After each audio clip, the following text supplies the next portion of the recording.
Have you ever noticed how some people seem to have an almost supernatural control over the environment around them without saying a word? They don't shout, they don't beg, they simply withdraw, and suddenly everything changes. The energy shifts. People start to question, to chase after, to feel. Now, imagine if you did the same. If you stopped reacting immediately to everything, if you chose silence instead of the automatic response, retreat instead of explosion, what do you think would happen? That's where the point lies. When you stop being always available, emotionally, physically, psychologically, the world around you goes into crisis. Because people are used to controlling you through your reactions, through your impulses, through your predictability. But the day you choose to withdraw, the game changes. And those who thought they knew you realize they know absolutely nothing about you. Carl Jung said, "Everything that irritates us about others can lead us to a better understanding of ourselves." Now think about this. When you become inaccessible, who really gets desperate? Who gets irritated? Who tries to provoke you just to elicit some emotion back? This reveals more about the other than about you, and it mainly reveals how much you are still being manipulated without realizing it. You keep giving yourself to please, to maintain peace, to not lose people who deep down were never really with you.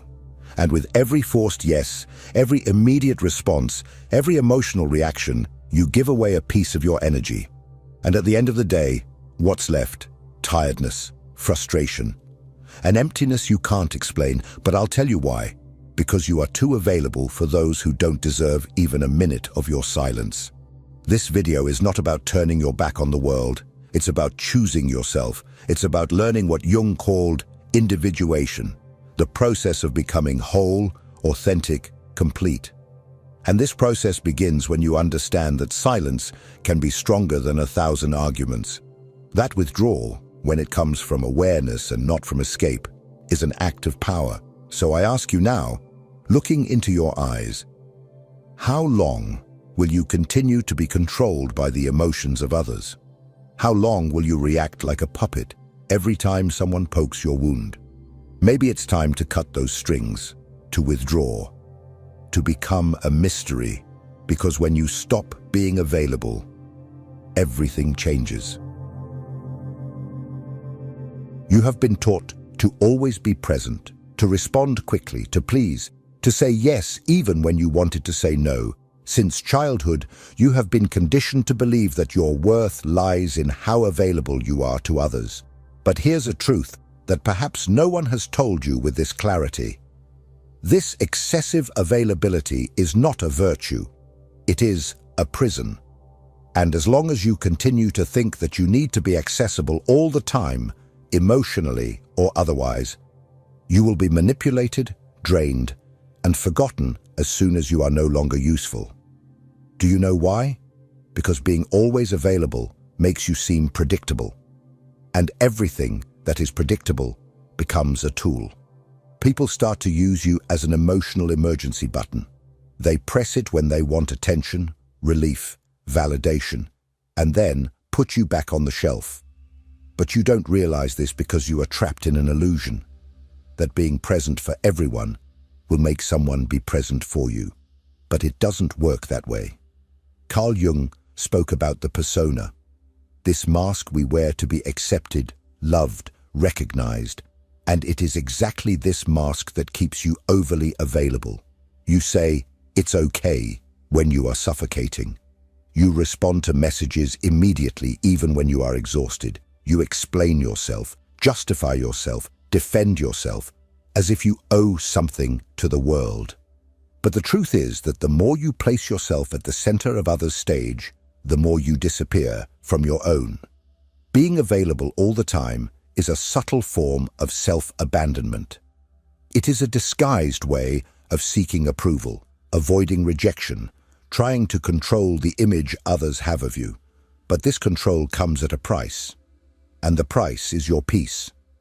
It is your vital energy being distributed as if it were infinite, when in fact it is limited, very limited. People who want you available all the time, in fact, do not want you. They want what you provide: validation, company, distraction, emotional comfort.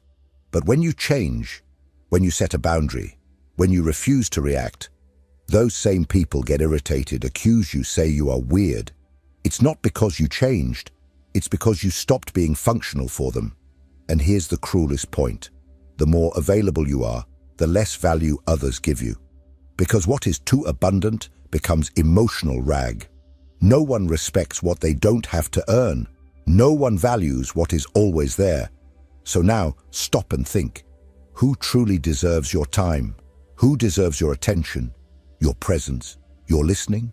Or better yet, who deserves your absence? But before answering that, we need to understand one essential thing. Why do we react so much? Why do we give in so easily? What is behind this almost automatic desire to respond, justify, and please? The answer lies in what Carl Jung called psychic energy. And that is what we will talk about in the next part. Because your energy is all you have, and if you don't learn to protect it, someone will use it against you. If this content is making sense to you, click the subscribe button and subscribe to the channel. Thank you for your support. Carl Jung did not see the human psyche as an automatic machine that reacts to stimuli without consequences. For him, our mind is like an energy system, and every thought, emotion, and action consumes a part of that energy. The question is, are you choosing where your energy goes, or are you letting the world decide for you? Every time you react impulsively, you are wasting psychic energy. When you defend yourself against a criticism that didn't even deserve attention, when you respond to a provocation just to prove you are right, when you engage in useless discussions, when you try to please those who do not value you, you are spending your inner strength on what does not nourish you. And Jung was clear. That which you resist persists. The more you react, the more you bind yourself. People who live emotionally drained are not weak. They are misdirected. And do you know what happens to someone who lives exhausted? They become vulnerable. And when you are vulnerable, you become easy prey. Manipulative, opportunistic, and emotionally needy people can sense this. They notice that you do not know how to guard your energy, that you react to everything, that you're always trying to solve the world, and they take advantage of it. Jung said that a healthy psyche is one that knows how to keep energy within the system. This means knowing how to say no without guilt, knowing how to remain silent without feeling cowardly, knowing how to observe before acting. Because true power is not in reacting. It is in choosing when and how to act. And this is only possible when you know yourself well enough to recognize your own impulses. How many times have you lost sleep over an unresolved conversation? How many times have you spent hours ruminating on what you should have said, or trying to understand why someone treated you poorly? This is energy being drained without return. You are keeping alive ghosts that should have died long ago, and feeding dynamics that only exist because you insist on responding. Psychic energy is like a force field. When well guarded, it creates presence. You enter a room and command respect without saying a word. But when poorly managed, you become invisible, reactive, fragile. And the world has no mercy for those who give in easily. Therefore, start observing your own triggers. What makes you react automatically? What makes you lose your center? These are the exact points where your energy escapes. And that is where you need to work. Not to become cold or indifferent, but to be selective, to be sovereign over yourself. And here comes one of Jung's greatest revelations. When you conserve your energy, you break the projections that others place upon you. And that bothers a lot. Because now we are entering a dark territory, that of silent manipulation. In the next part, we will explore how opportunistic people feed off your energy and why your unavailability completely disarms these games.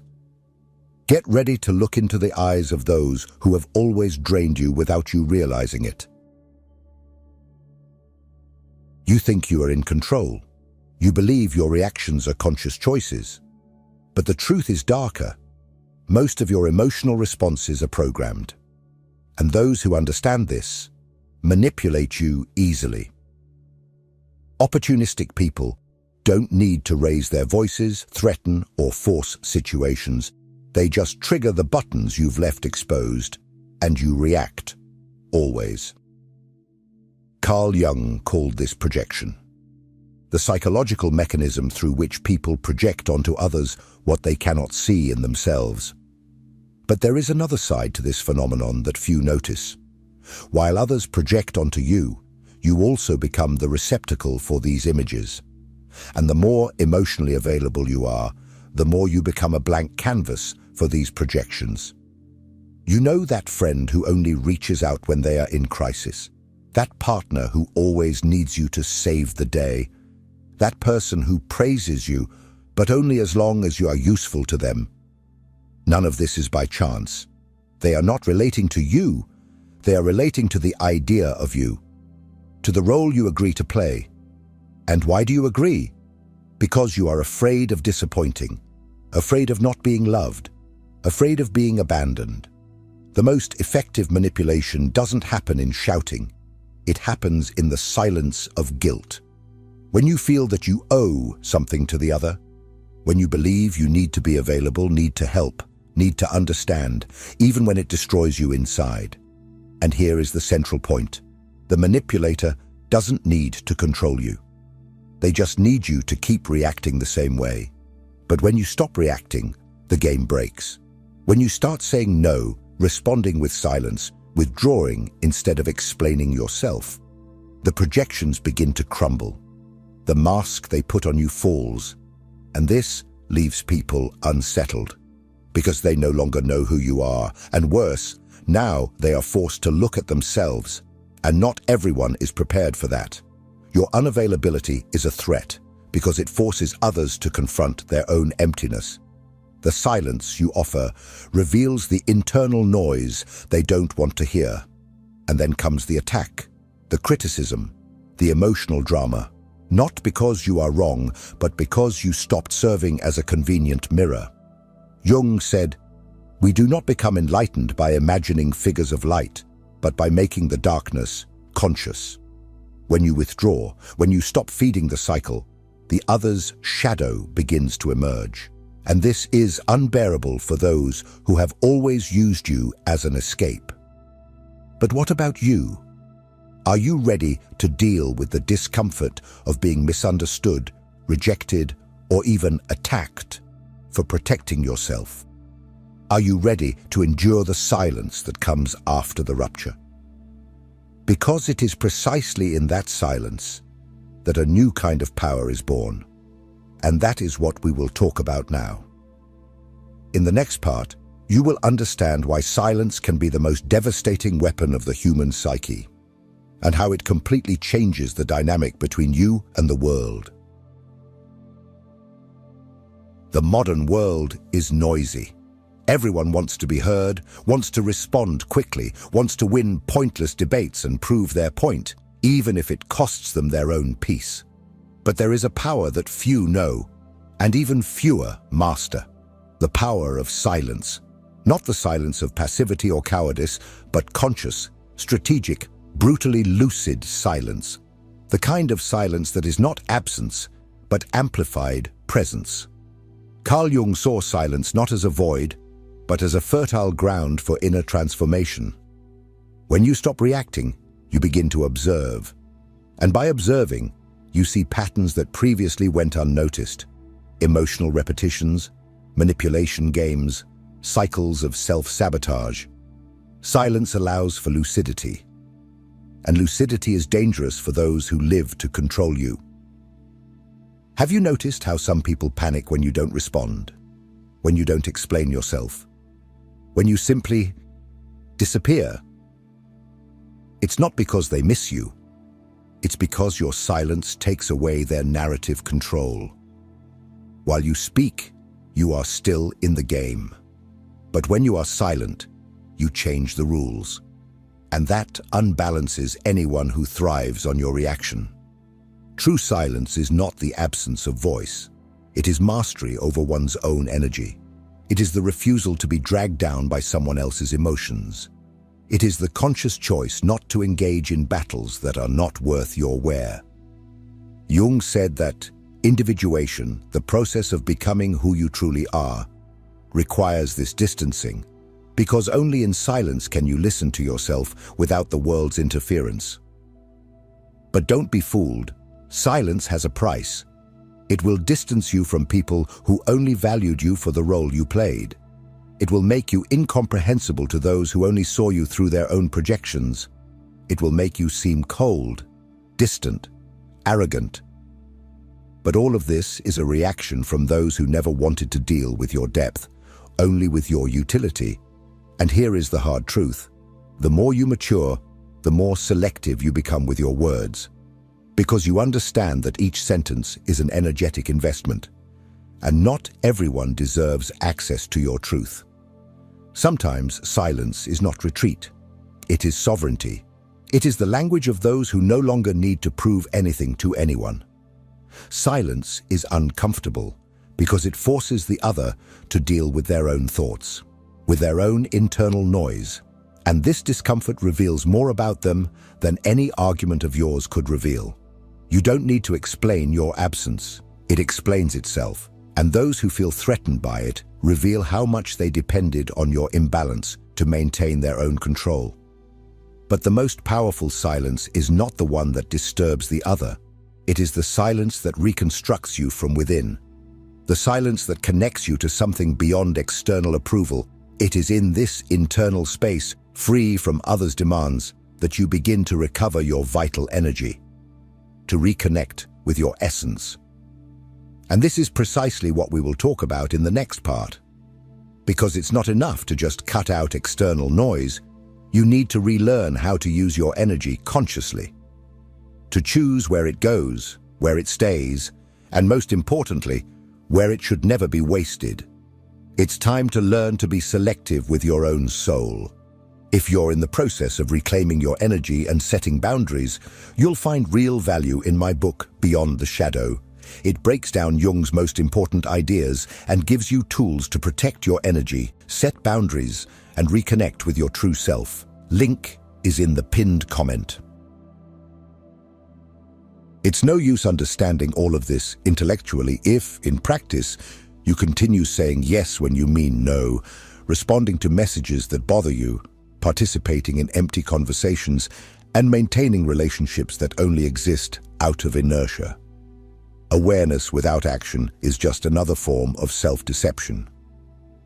True transformation begins when you firmly decide to become selective. And this requires emotional discipline. Conscious unavailability is not about being cold, arrogant, or indifferent. It's about no longer being accessible to anyone, at any time, for any reason.